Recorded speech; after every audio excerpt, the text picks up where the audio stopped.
folks. Welcome to another episode of the TapIn Football podcast. You got Dan at Dan Coos on Twitter. There's nothing more to say, really. I'm here. That's a surprise, Steve. Steve obviously played for Charlton up until I was 15. Retired due to a series of injuries to my knee. Oh, your knee, yeah? Yeah, my right knee playing up. So obviously here I am living the dream via a podcast. All this time I didn't know you had that first-hand knowledge, Steve. You know, you wouldn't know it from the stuff that you come out with. Tobi, you don't rate you. Man, so you're here to give back. I mean, you know what? That brings us on to our fourth and our special guest on the podcast. So we've obviously got Kevin Stewart from Hull City joining us today as well. Kev, I know obviously we've sort of known you. To be honest, I haven't spoken to you in probably about this is probably the first time I've spoken to you in at least 15 years. It's got to be 15 years. Obviously, Steve was talking about my football skills then, but at least you knew in year 5, year 6 when we used to play, because what's that road called? Newbury Avenue. You had Olumide on that road. You had yourself, you had Richard, we played in Solheim Park as well. So we had some ballers on that road. So wait, what? Yeah, we had some ballers. We had some athletes. Yeah. Yes. So Tobi, you just got left behind. Yeah. I had some big time professional footballers there. Yeah, and then here's you getting operations left, right, centre from them gym classes. But Kev, anyway, thank you for coming on the podcast, man. We appreciate it. Man. Anyway, speaking of Tottenham, I think that's the sort of the best place to start this podcast anyway. So I just want you to sort of take us back to your journey into sort of professional football at Spurs. So right up to the point where you actually signed that first sort of professional contract with Tottenham. So how did that sort of transpire then? So I out of my age group from when we were scholars, I was maybe one of the first two to get their pros, which obviously was like an amazing feeling. That's obviously what I had in my mind since I was 13, 14. You just getting that first pro. So it was biggest deal. Me and my dad were so happy. It was a really good moment. And then from there, you tend to start moving into reserves once you start getting your first year pro. Start playing reserve football, which was a bit up and down because you're the youngest, so you tend to the older players come first normally. So the first year was good. We had quite a few good tournaments in that year. I remember I don't know if you remember the Next Generation tournaments. Yeah, I remember Next Gen. Yeah. So that year was really exciting. You played against the best teams abroad and the best teams just in Europe. So no, that season was just a real eye opener, a lot of learning curves, and I was just from a scholar hitting pro, you've reached the top of that level, and now when you get a pro, you're at the bottom of that level. So now you've got to try and push to the next level. So that was what it felt like for me, just trying to get to that next one. All right, and because obviously let's focus more on sort of the players that were around you. Just looking back at it, were there any sort of players who have surprised you in terms of their progression from then through to now? I think Harry Kane surprised me, not because of him playing for Spurs, just to the level that he took it to. If you told me then he's going to play for Spurs, I would be good chance. But I wouldn't expect him to take it to the level that he's taken it to. So that was probably surprising. But yeah, I guess not too much. I guess the others you can always see in terms of Andros and Ryan Mason, Ben Taleb, you could tell they were very good players. And when you see them training with the first team, they don't look out of place. So it makes sense them playing for the first team. But then I don't think none of them took it to a level that Harry Kane has taken it to, where it surprised a lot of people. I think it would have surprised everyone that knows Harry Kane. I think they'll be surprised of how far he's taken it. I've got a question for you, Kev, around that. So obviously you played in the reserves for Spurs, and you played in a couple of different leagues as well, and some of your periods on loan as well. How do you think the reserve team level and the reserve team leagues kind of compare to, if you look at your League Ones, your League Twos, your Championships, and you think that for young players like yourself, it's kind of better to go off on loan and try your hand at a lower league, or do you think those reserve team leagues are sort of at a good enough standard to sort of gain good experience and up your skills? Do you know? I think it depends who you are. I don't think there's not one straight answer. I think in general, I would say it's better to go out on loan because the games are a lot more competitive. You get the proper competitive side where it's 3 points you have to win, and there's on match day there's thousands of fans, so you get that side of it.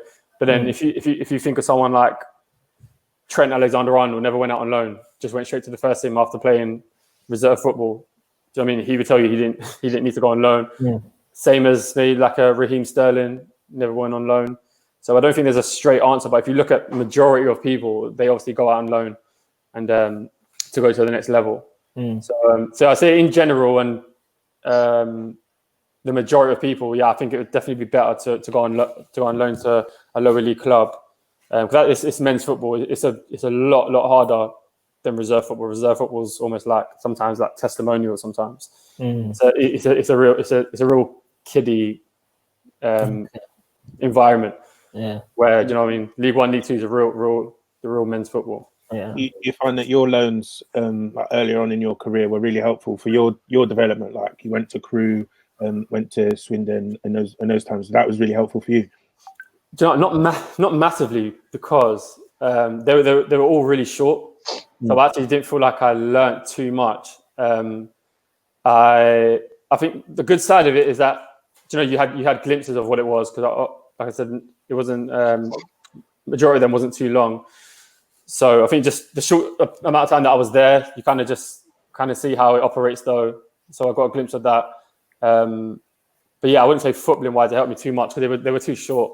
And I know we're gonna get onto some of those league spells a bit later, but would you say like there's a different sort of style and a clear difference in like the level of football from your times in playing in the different leagues? Like, are you able to really distinguish the styles and how you have to play, or were you sort of surprised by the sort of level that people are playing at? Do you know? I think I was surprised at how athletic players are and how much of a fight it is. I mean, you think about going to League 2 or League 1, maybe like you could be quite naive and be like, I'm coming down from a Premiership club, like this should be easy. Yeah. So because the way the games are played, like if you're a ball player, you ask. Do you know what I mean? You can get like an Arsenal midfielder who's so technical, so good on the ball to go on loan to a League 2 club and find it so difficult to even get on the ball. So I think coming down from a club like Spurs or like Arsenal or Man United where you have a certain philosophy of playing, it's hard to go down there and impose your style and show your quality because like the balls is always going over your head. So someone's always around you, pressing you, landing on the second balls. So it's that's where you really got to grow up and find a different way of playing. So yeah, I think a lot of players are surprised when they go to lower league clubs. Yeah. Fair enough. Thanks for that, Kev. Now, just taking it back to Tottenham now. So you've obviously got your professional contract. You were saying you and your dad were buzzing, etc. So what were your aims from the point in which you signed the contract, then up until like let's say a year, 2 years? Like what was the plan at Spurs? For me, it would have been about just getting to the next level. So, for example, when I was a scholar, when I started my scholarship, ability-wise and footballing-wise, I was maybe towards the bottom of the pack, and then by the end of it, I worked myself to the top. So then when I went into and got my pro, went into reserve football, I kind of felt, okay, now I'm back at the bottom again with the older players. My aim then was just to work my way to the top of that reserve group. And whenever I go to the first team, just really not be shy, not go up there. Like I said, being in awe of all the players, it's just you go up there. I'm there for a reason. I'm there to make a statement. And you know what I mean? Just try and get in people's faces, be aggressive. So, because I remember the first team coaches used to always feedback how all the players did when they came up to the first team. So I just always wanted that feedback to be good. Yeah. And just, you know what I mean? That feedback to be, you know, he came up and showed a bit of personality, a bit of character. He didn't shy away from anything or anything like that. So that was kind of my mindset at the time. Did you so with regards to actually Harry and AVB specifically, did you ever get any sort of training time with the first team or any sort of face-to-face time with either managers, or was it always a case of being handled by sort of the likes of Alex and the rest of the youth development team? No. Oh, well, with Redknapp, not too much. I actually only ever recall maybe about 2 or 3 conversations with Redknapp, because I was that's when I was really young and I only came up a few times. And actually, I was on the bench once or twice with Redknapp, if I remember right. But AVB a lot. I had a lot of dialogue with AVB. Yeah. He was a lot. Obviously, I was older then as well, so I was there more regularly. I was in the squad a few times with him. So yeah, we had quite a lot of coaching from him and a lot of talks with him. Through those conversations, did you at any point think that, like, yep, you were going to break through?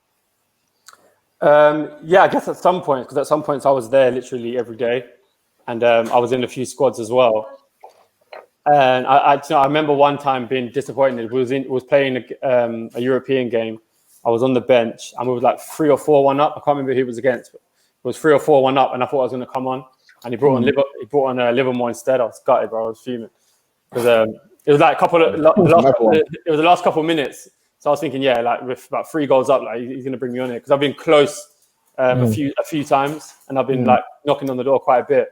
So from there, it was a bit like shit. Like maybe maybe I'm not that close. Maybe he doesn't fully trust me yet, or something like that. So yeah, so I was up there quite a lot, but there was a few times where I thought I was gonna break through. Yeah. So then I think is that sort of how the move to Liverpool transpired? So how did that really work? Was it something that that came up and you thought, yeah, this is too good of an opportunity to turn down? Like, I guess at the time, it's not necessarily a step up from Liverpool to Spurs. They're the kind of clubs that were in and around the same position in the table, that kind of thing. But did you see maybe a route to the first team being a bit clearer, moving to Liverpool rather than at Spurs? Yeah, so it kind of came out of the blue. I didn't really expect it. I was actually on trial a few different clubs. I was on trial at Sheffield United at the exact time, and then they'd offered me something, which I was gonna sign them and play for them there. Then I got a call from Alex Inglethorpe, and because he just found out that I'd been released. So he's called me up and said, like, have you signed anything? Don't sign anything. I'm working on trying to get you here. So then I was like, wow, like that'd be sick. For me, it's probably not as a simple choice as you might think, because you think about going to Sheffield United, they were in League One. I'll be playing first team football. With Liverpool, he was like, you're not going to be with the first team. You'll be at the academy with opportunities to go up to the first team. So you are kind of starting again and kind of having a second shot at trying to go through the academy to the first team. Yeah. But like, I was sold straight away, and there was no guarantees that obviously I would get many opportunities with the first team. But I worked really closely with Alex. He was one of my favorite coaches. I trusted him a lot. So I just thought, as well at Tottenham, not to be like bitter or anything, but I did feel like me and the coaches kind of didn't quite see eye to eye. We started to distance a little bit, and I felt like they kind of gave up on me a bit.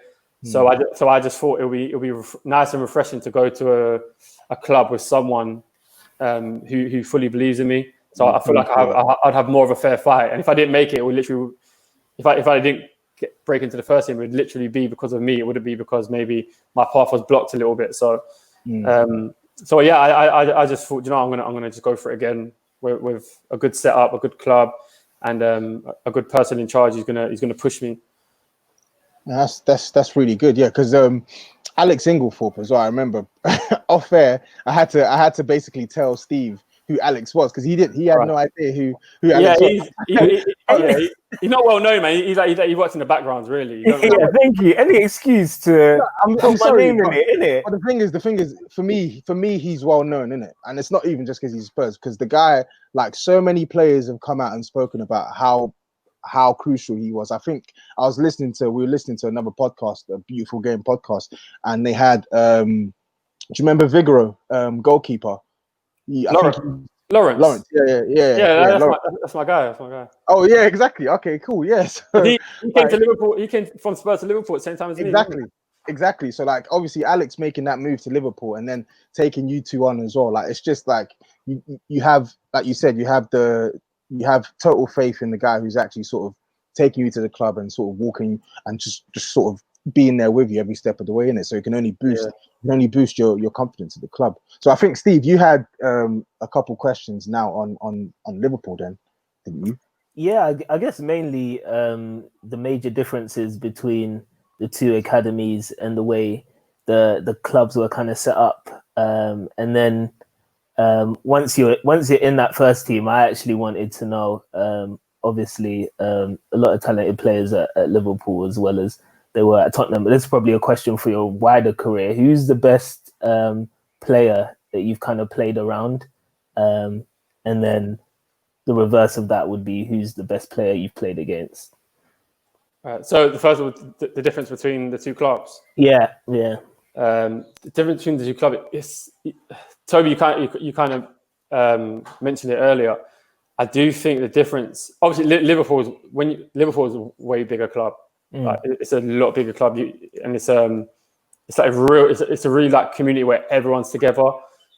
So that's probably the main difference. And as well, in terms of what do you mean by everyone's together? Sorry.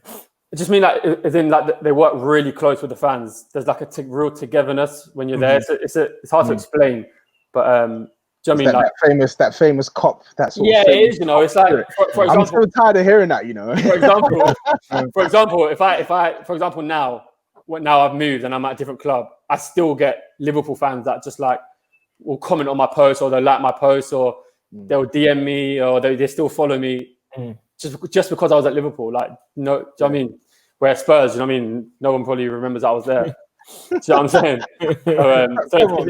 It's like a proper community. So, but in terms of clubs as well, like what Tobi mentioned earlier, I do think it was a bit. It felt to me a bit political at Spurs in terms of, you know, if they spent money on this guy, or this guy is foreign, so maybe they'll push him a little bit. I got that, not too much, because obviously there's so many players broke through, but in a reserve, I did get a bit of vibes, them kind of vibes, where at Liverpool, I kind of just felt that I don't care where you're from, I don't care where you're from, I don't care how much you've got. Whoever plays better is going to get pushed forward. So that's how I thought. I thought they were really genuine. The integrity was there. Just they put the full energy into anyone, whether you're not performing that well or they're kind of giving up on you mentally, but they'll still work on you and try and keep pushing you. So I just thought, like, once you're at that club, they really look after you, and that was probably the biggest difference I felt. Okay. Thanks for that, Kev. Thanks for also rubbishing the club that I love as well. But to be fair, like, it's a tiny thing. It's a tiny difference, and probably it's not even a problem at Spurs. That's just football in general. But I think because Liverpool had it at such a good level, you notice a difference. But if I went to probably any other club, it'd feel the same. So it's not really a gun down at Spurs. It's really just giving props to Liverpool, really. Yeah. And the second question was the best player you've played alongside, and then best player you've played against. Best player, I usually say I'll say Coutinho. Yeah. Yeah. What was it about him? Do you know what it is? So the way I play, my like forte is tackling people and winning the ball back and winning possession, and just robbing the ball off people. And for him, it was so hard to get the ball off him. Do you know what I mean? In any situation, even if it was in a tight situation, I couldn't get the ball off him. Where, like, do you know what I mean? There could be times where you truly feel like there's nowhere for him to go, like, and he would just get out of it. And like a lot of other players, I never really. There's obviously times where I'm not going to be able to take the ball off people for whatever reason, but I never felt like there's nothing I could do where I just couldn't get it, and that's how I felt with him a lot of the time. So I definitely take Coutinho. Okay, and then best player you've played against? Again, I think someone in one match he's just done you the whole 90 minutes. So do you mean in general, or just in that game that I played in? For For example, I played against Messi, so he would be the best player I played against, but not in that game at that moment. Okay, yeah, I guess sort of game performance where you've left the pitch and you're like, right, he's done me here. Kev's like, no, that's never happened, bro. Yeah, I'll probably say, do you know how to say it? I'll probably say Willian, from Chelsea. Really? Oh, yeah.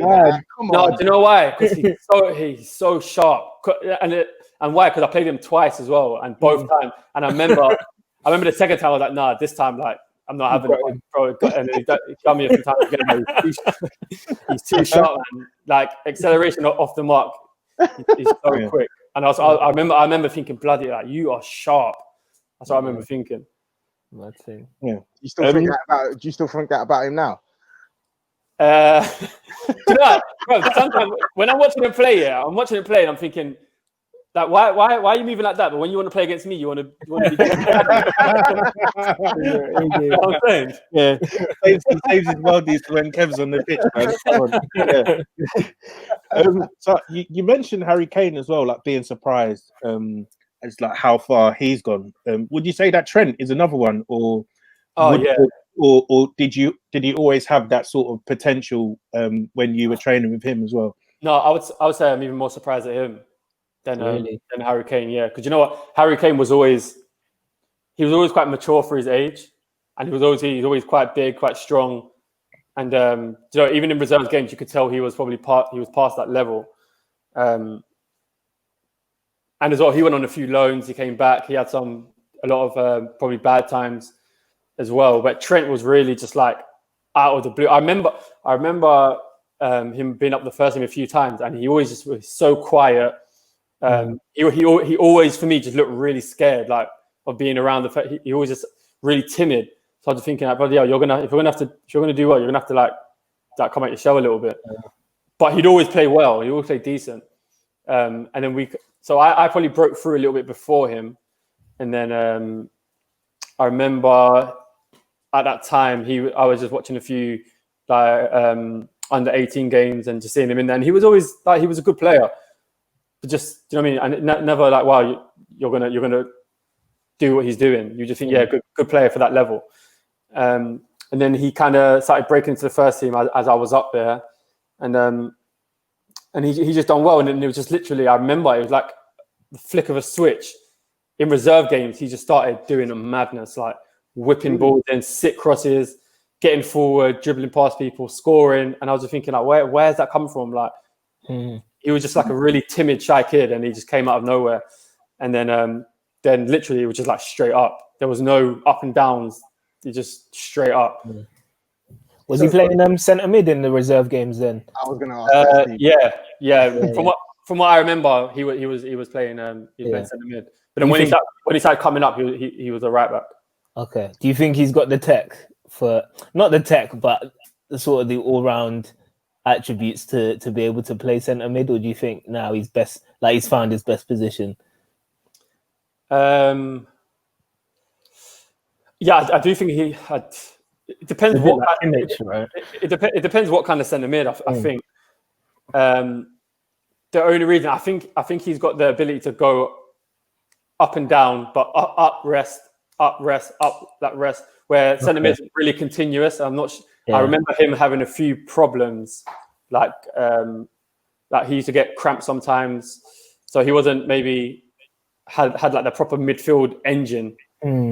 But I don't think that would stop him from being able to play there, to be honest. But that's just one thing that probably wouldn't match up to all these other attributes. But I do think he could play there.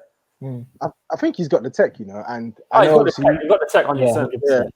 And I know obviously Stephen Daniels. Oh yeah, you love talking about Spurs, but you, funnily enough, I actually went to watch. I think it might have been his debut. But I came to watch us against you. Probably about 4 years ago. You were starting as well. You beat us. A reserve game? No. It was League Cup match, and you won at Anfield. And I remember we were destroyed from start to finish. And I remember, obviously you played. I mean, you played all right. Like, you played okay. You played all right, but like I was my head was blown when I saw Trent. I was like, who is this right back? Like he gave us nightmares. Like even with the ball, without the ball, he just went for the jugular each time. And I said, rah, like who's this right back? And then I see him a year later making a push for the 30. And I'm like, if this is the same guy I thought of, I'm not surprised. Yeah. No, he was. He always just had good potential, man. But he really it all just came together, perfect timing, and he just literally just went up, man. And he was just so impressive. And, do you know, it's even more impressive that at the time Liverpool had Nathaniel Klein, which was like one of our most consistent players. So I was thinking, do you know what I mean? He's gonna be tough for him to break into that, and he did it. So nice credit to him, man. Just on that, sorry, before you move away, Tobi, I've got a question. I want to get your opinion on this, Kev. So there are a few players like that you tend to watch, and they start off as like wonder kids, and I'm going to name like Martial as like my prime example. So players who maybe in like their first couple of seasons they look like really talented, and then as the seasons go by, for one reason or another, they don't seem to push on. And I wanted to get your thoughts on this. Do you tend to think that that's a result of that being the actual level that players are at? So even like you look at Arsenal, someone like Iwobi, for instance, when he was first coming through, it was like he looks like a really good player. A few seasons later, perhaps not quite Arsenal grade. Do you think a lot of that is to do with the level the player's at, or is a lot of the sort of development of a player kind of behind the scenes, and if things aren't going quite so right there, then they can sort of lose the sort of real potential they have? No, I think that it depends on the player. I think there could be definitely loads of different reasons why maybe someone might not reach their potential. I think Iwobi's a harsh one because he's in the Prem, man. So I was expecting you to say someone who's like fallen. He's playing in the Premiership still. So maybe you could ask him, does he think he's fulfilled his potential? He might tell you yeah. He might say yeah. But it's funny though, because Arsenal they've got quite a few, I think, who have played like proper first team minutes. I think of, like Mark Randall, Craig Eastman, who were playing, sort of Champions League games for us. And then you look at their careers now, and they're sort of like they're non-league or playing Ryman Prem, that kind of thing. And it's like you look at that where you're literally playing alongside, Cesc Fabregas and Robert van Persie, and then and then you're dropping down to Ryman Prem. It's like there's something that must have happened along the way for that to happen. Yeah, but I do wish maybe players spoke out a little bit more, because then you'd actually, because to be honest, I majority of people I won't actually know the answer, because not a lot of people speak out about it, and if people got like insecurities, especially footballers tend to just keep everything to themselves. They don't want to say anything. They don't want to talk in depth. They don't want to say what they really feel. They just want to, any interview they do, they just say what they're supposed to say, and just keep it moving. So I think it would be beneficial if people did speak up more, because it would be good. It could help a lot of other people that maybe could be going down that path as well. So no, in terms of that, I couldn't really give you an answer.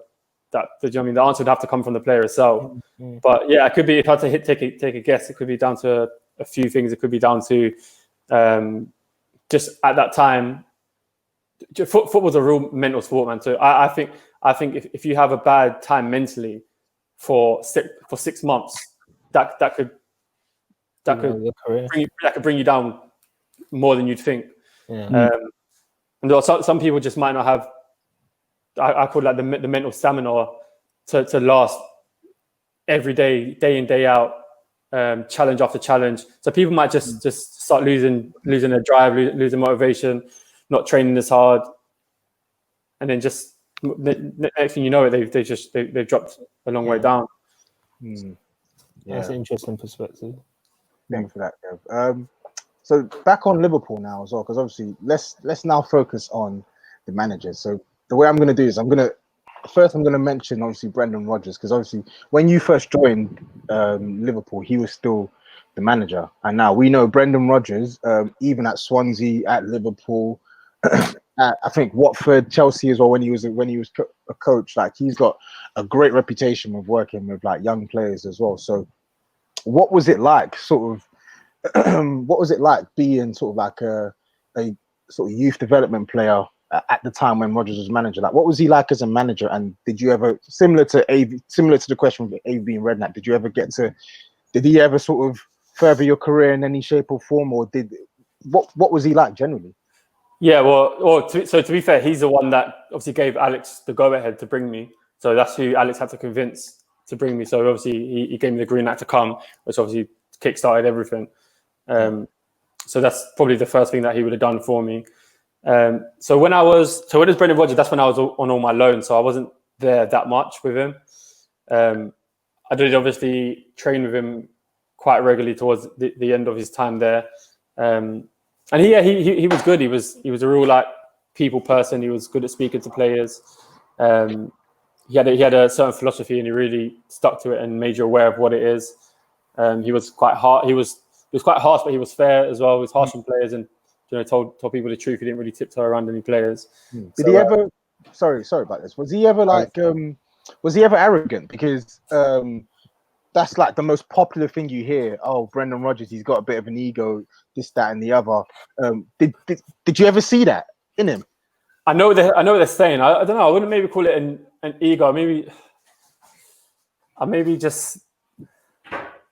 think maybe that's the way he coped with players, or the way he just maybe tried to impose that confidence on everybody.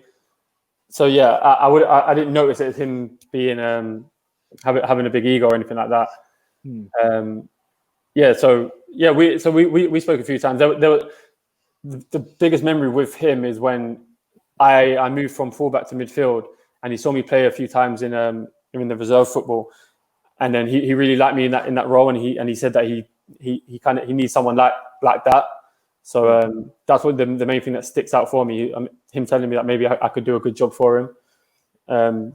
But yeah, he never really came around. He obviously he moved on, and I probably went on loan as well. Fair enough. Yeah, and I actually wanted to sort of zero in on your loan spells as well, because obviously you were obviously, like you said, they were quite short as well. So like Cheltenham, Burton Albion, I think didn't they get like promoted when you were? I think they got promoted when you were there. Weren't Yeah.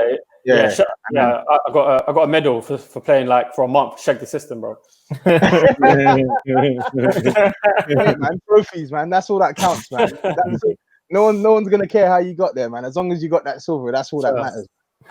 But obviously, so you had Burton Albion, but again, the last spell I was gonna mention is Swindon, because obviously Swindon now, 2015. Obviously, you've gone there on loan, and then you've had quite a big injury, so you had a ligament injury as well. So yeah, obviously you've been ruled out for a long time. So like, what's the mind frame of a football player when they get these injuries? Because again, from the outside looking in, as fans, we're like, oh yeah, he's injured. He's injured for 3 months, and then when he's fit, like I feel like it's almost an unfair expectation from a fan that he's just gonna get back to this level and he's gonna contribute this, that, and the other. And I feel like footballers as well, they are it's one of those things where you build up a footballer and you tear them down. The minute they have a bad spell of injury and they come back and they're not the same, you just hear people out with their pitchforks, and we've seen it happen to so many players. So like, take us through sort of like your mind frame when you suffer an injury like that. That specific injury, or just injuries in general? Just injuries in general, because I know obviously you had a big one as well this season with Hull City. For me, I'm always mindful when I get injured of the time. I feel like I'm thinking shit, like from where I want to go, like it's just wasting time. I'm running out of time. Like that's just another 10 weeks from me getting to where I want to get to. So that's where I normally think. But I always have to. Now I'm obviously a little bit more wise than what I was when I was younger. So I kind of see the bigger picture as 10 weeks in your career, if you think about it, is not that long. People have had way worse injuries than me, and that have come back and made a full recovery and pushed on and done whatever they want to do at ages a lot older than me as well. So that's kind of the perspective that I tend to look at now anyways. And then I just try and make a point of it where it's not time wasted. It's a time to either improve myself physically in the gym. If I can't use my legs, then I'll get stronger with my upper body. If I can't do that, then it's time to watch all my clips, get feedback from coaches. It's just a chance to work in different areas that maybe I didn't have the time to when I'm training every day. But yeah, I think when you're younger, it's a lot different. It's like the world's ended. You're not going to get another chance in ages. You're going to have to start up all again. That's the kind of, when you're younger, I think that's a lot what the players tend to think. So what, with age, you sort of learn how to sort of manage it better then? Yeah, for me anyway. Maybe someone's different. Maybe they haven't learned at all. Or maybe someone when they were younger, they had that perspective from the beginning. But for me, yeah, I definitely had to mature. Because I mean, like, you can't. I just thought to myself, I can't just get down every single time I get injured, because I'm going to get injured a lot. Like, it's facts. So I just knew. I mean, I have to come with a different perspective, or for the next 10 weeks, I'm just going to be unhappy. Fair enough. Fair play, man. So obviously now focusing on Swindon, because I feel like Swindon was sort of like the calm before the storm, a positive storm that is anyway. So you've injured yourself now, and then you've obviously had to return to Liverpool, and then in that period, Brendan Rodgers has been sacked by Liverpool, and then Klopp comes in. So like, what was going through your head when, like, obviously that injury is obviously you've only just come back to full fitness around, I think, maybe December. I think maybe November, December. Yeah. Klopp comes in, and then all of a sudden, January 2016, you're being thrusted straight into the first team. So, how was that? Well, it's crazy, and this is the thing I love the most about football. It's like the beauty of football is because no matter how bad something is, sometimes football can flick so quickly. So you look at it with a lot of people. For example, Trent. If you said to Trent 3 years before that you're going to win the Champions League, you're going to play in the final, you're going to, he would have been like, what? No chance. But it flicked so quickly. So I remember, when I got injured, after football's made me cry 3 times, and that was one. And that when I got injured, that was one of them. And they've all been for the same reason. They've all been because I've never felt so far away from where I want to go, and it's got overwhelming. Like, I'm so far off of it. It's just, it got me emotional. So that happened 3 times, and that was one of them. Because the reason why as well, because at Swindon, I couldn't even get into the squad. So I was thinking. So when I got injured, I was actually playing in the team that weren't playing in the league. It was a cup game. Yeah. So I was. I mean, and then so I was thinking at the time that I can't even get into the Swindon squad. Like, how am I ever going to get into the first team squad? That was the thoughts that I was having. And then I got injured, being in basically the B team. So that's when I just felt like I'm so far away from where I want to go. And then literally a couple of weeks later, after my injury, and I started getting back up to it, I went back to Swindon for a short time. Again, I couldn't get into the squad. I was like training twice a week. I was actually going back home and playing 5-a-side because I was getting that little football. Wow. I was playing football with my boys. So I'm sitting playing football with my boys, and I'm trying to get into the Liverpool first team squad. I'm like, just like I'm miles off it.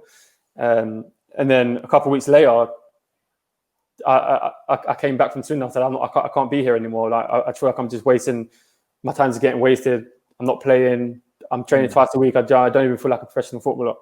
And then 3 weeks later, a couple of weeks later, if you told me that I was going to make my debut from Liverpool, it'll be, you know what I mean? I would have thought, no, that's ridiculous. So that's the thing I love the most about football, and what keeps me motivated, that no matter how bad it is now, in 6 months, it could be a complete different story. So I think that's what people as well that struggle and drop down to stupid levels, is because maybe they can't see past that. They can't see that, 6 months I could be in a complete different situation. They just see it as, this is the situation I'm in now. Like, there's no going anywhere for me. So that's one thing I always keep in mind, that, no matter how bad things are, within a short amount of time in football, things can just change. That's brilliant, man. I remember when you first made your breakthrough, it really, obviously, as I said, I ain't spoken to you in ages, but you love it with seeing someone that you knew from young sort of make it as well. Like, I had that feeling when Ahmed Abdullah first got his contract at West Ham as well. You're really happy for these people as well. He's like an ends legend, isn't he? Yeah, Trent. I remember in secondary school, he was the one that like they used to put him on a pedestal. Everyone was in that guy, man. Yo, he used to smoke any team he came up against. He's a baller, to be fair. He is. And go on, Steve. No, I was gonna say, Kev, how did that sort of transpire then? Like, I guess maybe like a week before the game. Like, when did you sort of find out you were playing? Did like Klopp give you any sort of actual words or actual feedback? How did it all sort of pan out? No, do you know what? It's actually quite a strange one because so when I came back from Swindon, I went straight back to the reserves and I was playing reserve football. But you know what? It's just so good about being at Liverpool. I had coaches that loved me there and they just knew what I was capable of and they just kept trying to push me, which I didn't obviously feel like I had at Spurs. They were just, no matter what, pushing me. Sometimes even when I lost a bit of belief, they were like, no, Kev, like, you can do it, like, kept pushing me. So I went back there and they obviously had known Klopp's come in and they've, Alex Inglethorpe probably had a conversation with him and found out his philosophy and probably realised that he's looking to play younger players. And was in like the European Cup, was obviously had Premiership games as well. So there was a lot of games involved. So they kind of got the idea that he was going to push some young players. So they were trying to just get me, because I was injured not too long ago. So they were trying to get me up to scratch because they really saw an opportunity for me to go up there. So they had already taken a few other people up there, but they hadn't taken me. And it was a few of my coaches and a guy called Rob Jones. He used to play for Liverpool and he helped out with the coaches as well. I played a game and they recorded it. They got all my clips together and then they literally went up to the first team and said, "Oh, watch his clips," and literally gave him my clips to really try and push me for this game that was going to come up. And they watched it, they liked it, and then they brought me up and literally started me that game. I don't think I even trained. I think I might have trained like once with the first team before I played that game. My debut. That's mad how you described it because it's almost like you've kind of got your job and then you're almost having to sort of re-audition, like they're pulling up clips for you and then like tell you again to. That's my CV, bro. They basically made the CV. It's mad. Okay, I think because we spent a lot of time on Spurs and Liverpool, so I think there's only one more question that I'm going to sort of ask around Liverpool, and it's the obvious question, of course. So obviously he was the one that signed off on your new contract as well. He's the one that gave you your first team opportunity as well. So what is it like working for Jurgen Klopp, and what sets him apart from the rest? Do you know what? It's sick, man. I remember my cousin, as soon as Klopp came, I remember my cousin texting me and saying that I think you're going to play under him because he when Klopp first came, I remember he had an interview and he said something like a lot of managers like football to be like an orchestra where it's like real nice and do you know how like the Spanish people describe football? It's all like calm, sexy, like, all that. It's like, do you know what I mean? It's that slow dance, but he was like, no, I like my kind of football is like heavy metal football. So my cousin texted me and he told me that he said that because that's how I play. I'm really like aggressive. So he was like, I think you're going to play. So I was like, oh, do you know, all right, fair enough. So then when I got there, that's literally how he was. Everything was just like intensity. Everything was just like a fight. Everything was just like competitiveness and literally was just what I was. He just really liked.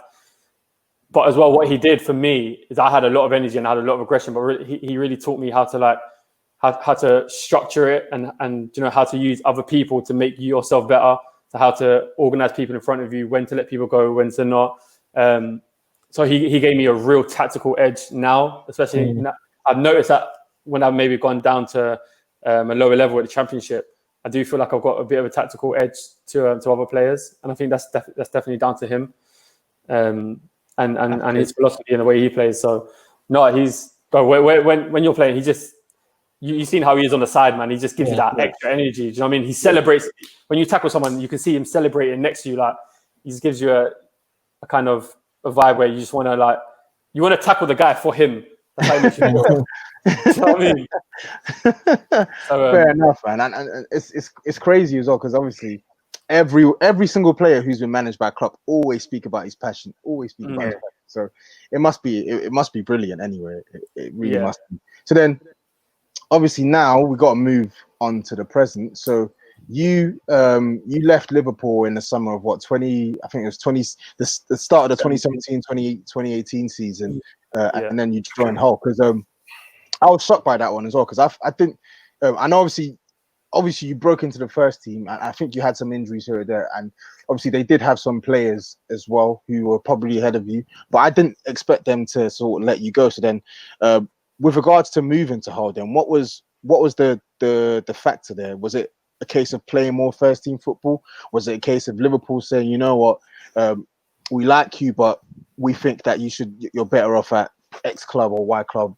How did it transpire? Yeah, it was kind of like that. It was like, it was hard. I wasn't at that time getting a lot of football. I was obviously playing just cup games, and I was mindful of my age as well. As I was getting a bit older, and there probably went about a 6-month period where I didn't play, and I was just playing reserve football, and I was thinking, I don't know how long I can. Like, as much as I want to be here, like I've put everything, my whole life, into getting to this point, getting to Liverpool, being in the first team.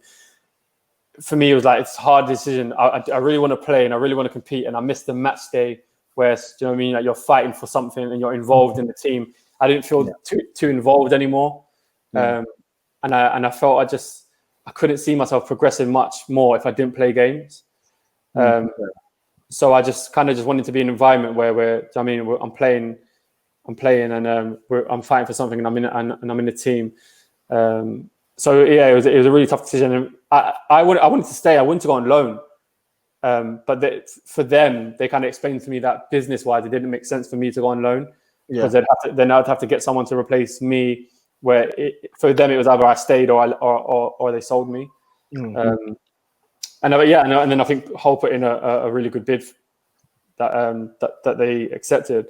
So I just thought, I can't see myself, if I'm here again next year and I only play 5 games, am I going to be happy with that? And I just thought, no, I'm not. So it was a tough decision to make, but at the time I just thought, if I'm going to maybe progress it more, I need a change of environment. So on Hull then, and I know obviously Dan and Steve are probably going to ask a few questions after me. So on Hull, were they the only club that were in for you, or was it just they were just the most attractive offer out of all the offers you had? Because the reason why I asked that is because obviously Hull, ever since they got relegated, they've moved away from this club who are willing to sort of spend to try and get themselves high up the table. I think pretty much probably the second half of the season, the last season they had in the Premier League, was when they officially decided that, you know what, we're now going to be this club who are all about self-sustainability. Because they were in a relegation battle when they sold Snodgrass to West Ham in January. This season, for instance, as well, again in and around sort of that lower end of the Championship, and it's all up for grabs, and they sell Jared Bowen and Kamil Grzycki as well, like two of the best attackers. So I wanted to ask, what did you already know that like they were a club who were moving in this trajectory, or was it a case of, and you wanted to join them, or was it a case of, even though they were acting like this, they were probably offering you the most attractive offer out of X amount of clubs that were in for you?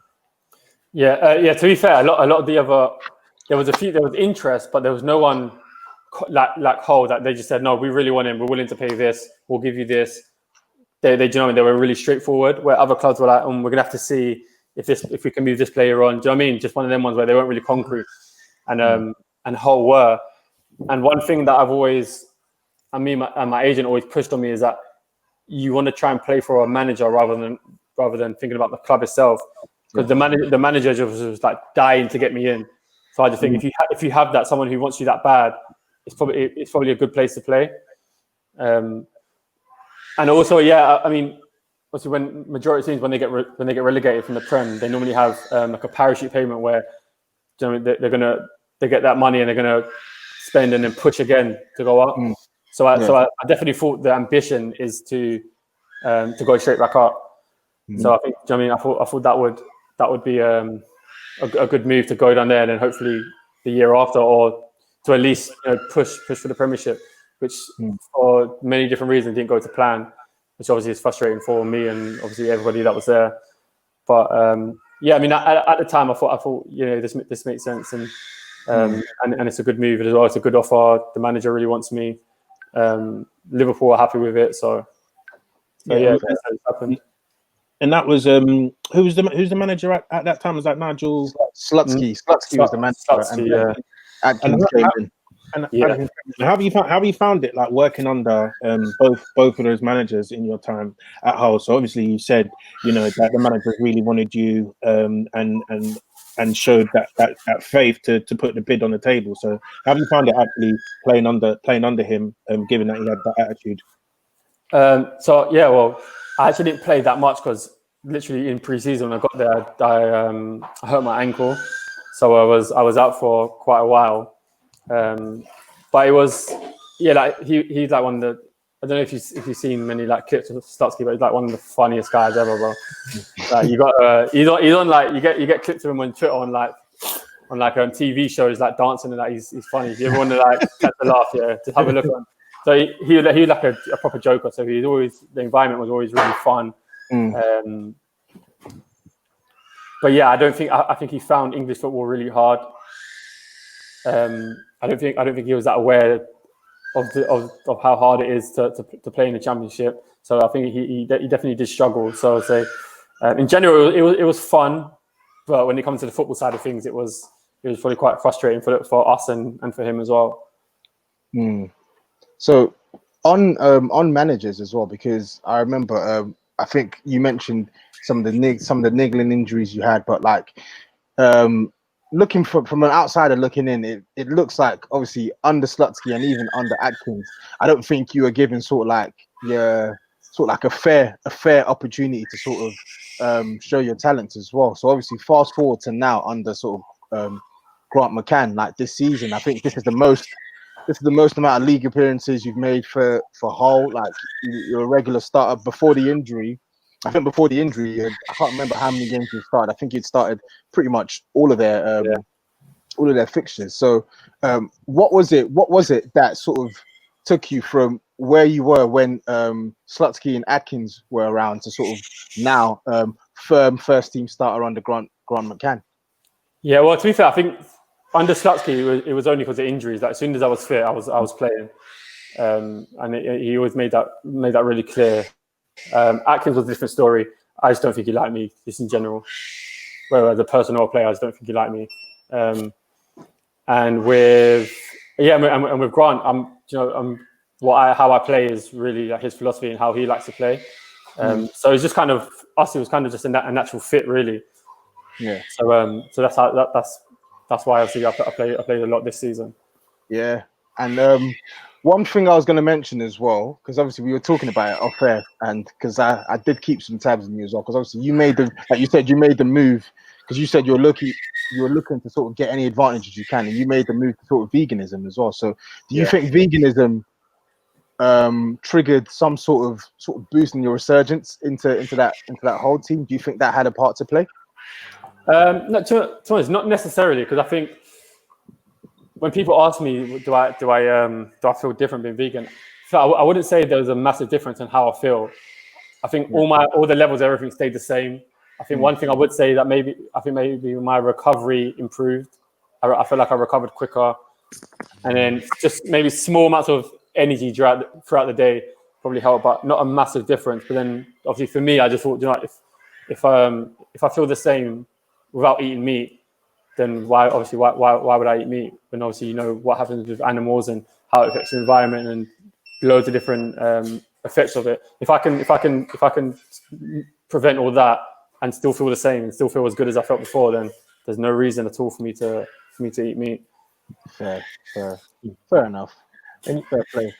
And you mentioned you like the fact that you would like more players to speak their mind and talk out about certain things that footballers face. So like in recent like weeks or days, Danny Rose has come out and said about the current situation. Troy Deeney's come out And I said, I think N'Golo Kante said yesterday as well, he's not going to play because of the current situation. So, like, how is it coming across to other footballers when you're seeing these plans to restart and that kind of thing? And is this something that you guys like speaking about amongst yourselves? Like, what's your actual opinion on the whole project restart?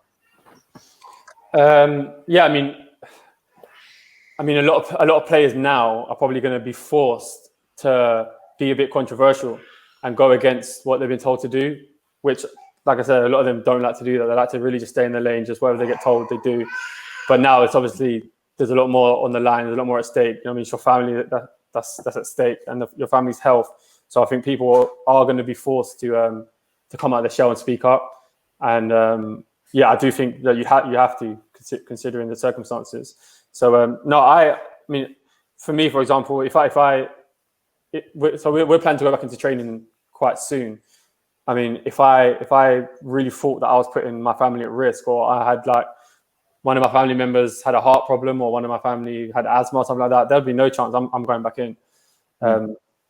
So I think it's really individual. I think people are in different scenarios. I like to think my family are really healthy and really got no health issues. So going in and training while social distancing, I feel like it's okay. So for me, I'll go in. Someone else where their kid might have asthma, their kid or their partners might have an health issue. For them, it's completely different. I don't think they should be taking that risk. So yeah, I do think it's definitely individual, and I don't think no one should just fall in line and just follow what they've been told, because in the end of the day, if something happens, it's unforgivable, and there's no real coming back from that. So yeah, I think definitely players need to speak up if they're not comfortable with progressing. So fair play, Kev. Go on, Steve. I think you wanted to ask. Yeah, first of all, actually, just as you've been talking, I've just been looking at your hairline and admiring it. You must have hit the barbers recently. Then. You know what's mad? I trimmed myself, me and my missus trimmed myself. Oh, serious? So down, yeah. I was looking at it might look all right now, but if you was here, you got a close up. It's different. Yeah, that's why all three of us are wearing hats. At the moment. Yeah, it's a different story, bro. Usually your laptop must not have enough pixels, bro. Coming up my laptop as well. Oh my god. No, but on footballing matters, obviously you lot are in a dogfight at the minute. What's the kind of environment like? Does it feel different to anything you've ever been involved in previously? And what's the sort of like team atmosphere? What sort of things are different when you're at the bottom end of the table and you're looking to sort of stay up in the championship, and how are you kind of dealing with that? Because obviously for quite a bit of the season you've been injured as well. So yeah, getting back into the team and obviously Corona taking effect as well. What's the kind of environment now? How are sort of communicating with you? And obviously you've got your individual training plans and so on and so forth, but is there talk about where you are in the current league table? Anything to sort of boost like the mental thoughts or mental thinking of the team at the minute? Yeah, no, it's definitely not something new. I mean, the last every year that I've been here, at some point we've been in a relegation battle. Yeah. But it's a strange one because 2 of the 3 years. So this season, last season, we was like fighting for promotion, fighting for playoffs. Sorry. Yeah. So yeah, I've been used to both. Been used to going for the playoffs. Been used to being in the dogfight. And there's definitely a big difference in atmosphere and mindset of when you're higher up in the table and when you're in the relegation battle. So it's always a tough one. Like obviously the vibes probably aren't as good. The pressure's obviously a lot more, and the fans are always obviously not as happy. So it's obviously a lot more difficult when you're in the relegation battle. And sometimes it's even difficult being in the playoffs because I feel like, especially last season, we was dead bottom at one point, and then we went on like a 6-game winning streak, and then it took us up to like around 7th, and then it's like we felt just as much pressure being there than we did when we was at the bottom. Yeah. So we kind of we crumbled a little bit. So it's I think both sides is tough, but obviously after every player they obviously much prefer being up there trying to get into the playoffs. And so we're doing individual programs at the minute. We'll be looking to go in some point next week. We've all just been tested. I got tested today, so we will get our results on Sunday. So if it's all clear, then all the players that are negative will come in and train, and then just see where it goes from there. Really, I think they'll probably try to put us into phase 2, hopefully when things calm down a little bit more. Yeah, but to be fair, they might do it anyways, even if things don't calm down. Yeah, I'd be surprised. Yeah, because it's funny because you mentioned they're sort of moving on track, but I think it was Ahab, Allam. I think he came out the other day and he was opposing the idea of extending for players whose contracts were up at the end of the season. He was opposing the idea of extending contracts beyond the contracted date of expiry. So how does that make you feel then? Because obviously they're not, from what you mentioned now, it's sort of business as usual under some strange circumstances, but you're expecting to go back into training soon. You've been tested, etc., but your contract is up. Your contract is up at the end of the season. Have the club actually made any sort of formal communication with you? Is there a desire there for them to extend it? And if they're not going to extend it, sort of like where does that leave you then? Because if Ahab's coming out and making comments like that about opposing the idea of extending contracts before the expiry date, it doesn't. Where exactly does that leave you? Yeah, no, it is a tricky one, and especially at our club, there's a lot of people that are in the same situation. There's not been much communication. I think obviously it's real uncertain times right now, so no one's really got any answers of what's going on. So I think I think now it's each player's will probably tell you different things. They might not feel comfortable extending their contract for an extra month to finish the season when there's no guarantees that they're there next season. Yeah. Whereas some other players might just be happy with just playing and taking that risk. I mean, for me, it would be a good idea to play, even if you're not guaranteed having a contract for them next season. I mean, you picture a risk because if you get injured playing for them and you've got no club next season, but as well at the same time, the more you play, the more likely you're gonna get another club, or the more you play and you play well, the more likely they are to extend your contract for next season. So I think I think different players will see it different ways. Probably the much older players that are around like the 30 mark might not be willing to risk the injury because they're in a different situation. Me personally, I probably prefer to play, even if I haven't got a guarantee. So I think different players will choose different things really. And would your preference be to stay on at the club if they were to offer you a contract, or have you and your agent sat down and sort of discussed options about where else you could be playing next season when that gets started? So we've not had too many conversations as of recently because it's so hard because no one knows what they're doing. For example, if I was to go to somewhere else, there's no point of having a talk with someone else because they don't know when football's going to start. So why would they sign someone else? Preference. It really depends. It really depends what the offer is and what it's like.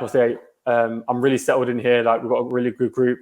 Love playing under the manager that's there now.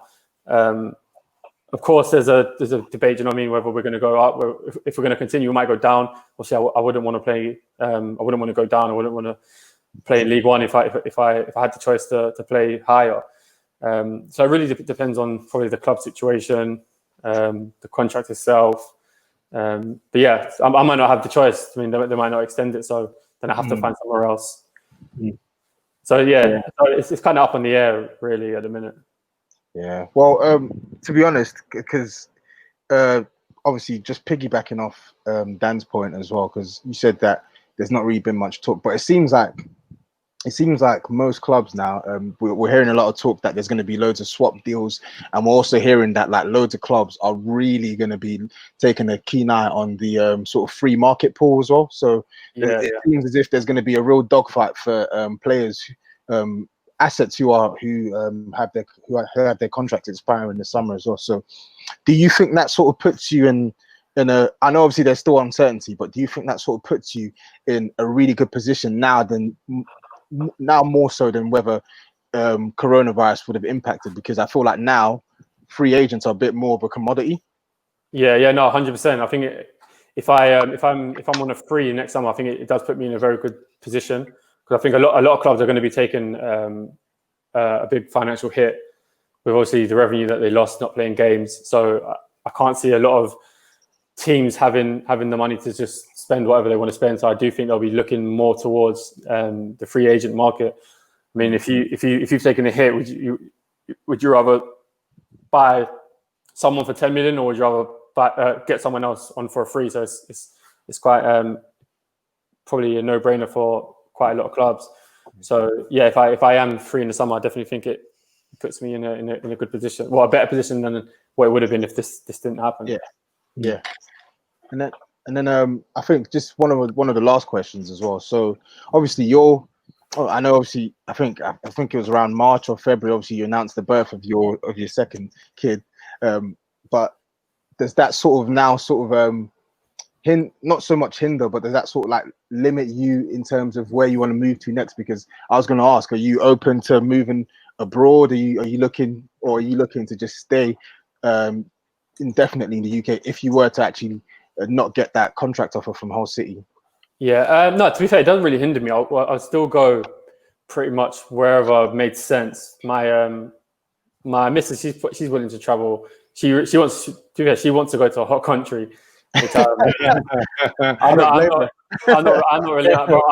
I hate playing in heat. I hate playing in hot weather, man. So I prefer to stay in England. Wait, Tobi, did you say tell me about it? Yeah, I did. You don't play, bro. You're not even. I told you. See what he's doing to me, Kev. You see what he's doing to me. He knows that I'm not good at football, so he can take shots at me whenever he can. No, but you literally said, like, I know how it is. Like, you were balling out. Can Kevin finish his? Yeah, sorry. I had to pull him up. Kev. Yeah, no. To be fair, Tobi, it got hot in the end back in the day, and it was playing football. So year 5, year 6 times, yeah. It got hot. Yeah, no. I think I do think I'll take more consideration now as opposed to before, to where I'm going, like location-wise. So I do think now it's probably important for me to go somewhere where I would enjoy to live, where before I wouldn't really cross my mind. It would just be like wherever makes sense football-wise, I'd go. So I'll definitely take that into account. But yeah, I'd prefer to stay here, stay in England. So the Allam family, what is your view on their tenure at Hull? Because, like, as a player, your head must have exploded in January when you see Jared Bowen leave on deadline day. Zicki leaves on deadline day. Over the years, they've had some questionable decisions, like letting some contracts run. Like you mentioned there, yourself, John Torrell, and probably I think two other players, like first teamers, like players who have established themselves in the first team. Contract up at the end of the season. So, like, what's your view on their management of the club? Well, to be fair, a lot of clubs I actually think are in the same position.